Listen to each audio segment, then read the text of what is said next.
সূত্রের মতো। এটা কেমন কথা যে বীজগণিতের সূত্র কেমন করে ট্রান্সফরমেশন হলো আমরা লক্ষ্য করি।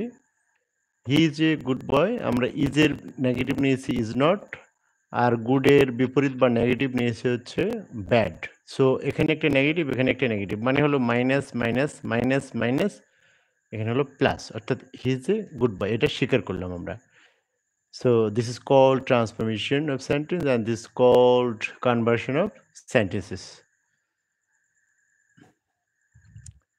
So is there anybody connected with me? Faisal না? ফয়সাল রয়েছে আর কে রয়েছে? Okay, how many of them are with me? 5 only.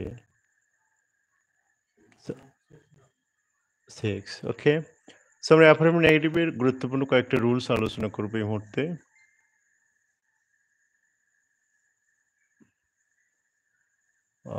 সেটা হচ্ছে প্রথম রুলটা আমরা লক্ষ্য করি। সো প্রথম রুল যেটা সবচেয়ে বেশি আলোচনা করা হয়, যেমন অনলির নিয়মটা দিয়ে আমরা আলোচনা করি। অনলি তোমরা সবাই অনেক সময় পড়ে থাকো। অনলি প্রথম ক্ষেত্রে হচ্ছে একটা হচ্ছে বয়স বা সংখ্যা। বয়স/সংখ্যার ক্ষেত্রে আমরা ব্যবহার করব not more than, not less than. আমরা ব্যবহার করব নট মোর অনলি ব্যবহার করব আচ্ছা। সো তোমরা কি শুনতে পাচ্ছ বন্ধুরা? স্টুডেন্টস তোমরা কি শুনতে পাচ্ছ? ওকে। আমরা উদাহরণের মাধ্যমে একটু লক্ষ্য করি। হি ইজ অনলি 10 মানে তার বয়স কেবল 10। তাহলে এটা নেগেটিভ হবে। He is not more than 10। এখানে দেখো not more than. Not more than কার পরিবর্তে বসলো? অনলির পরিবর্তে। আবার অনলি আমরা আমরা আল্লাহ বা ব্যক্তির ক্ষেত্রে বসাবো হচ্ছে নান বাট।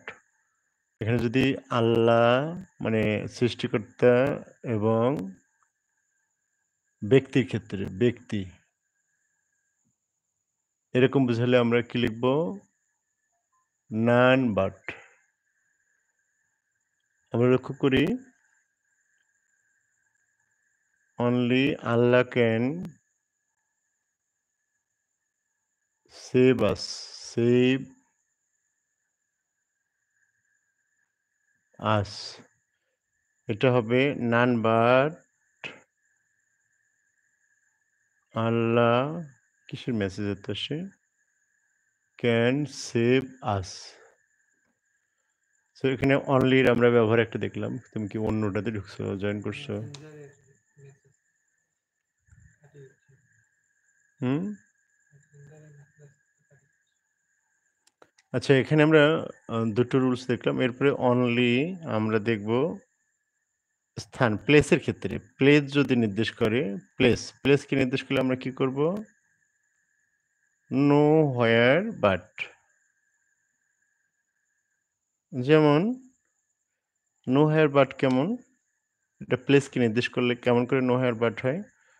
যেমন as for example it is found only in Dhaka. It is found only in Dhaka. এখানে অনলি এখানে প্লেসের সামনে বসছে। সো আমরা অনলির পরিবর্তে নো হোয়ার বাট ইউজ করব। So it is found know where but in Dhaka.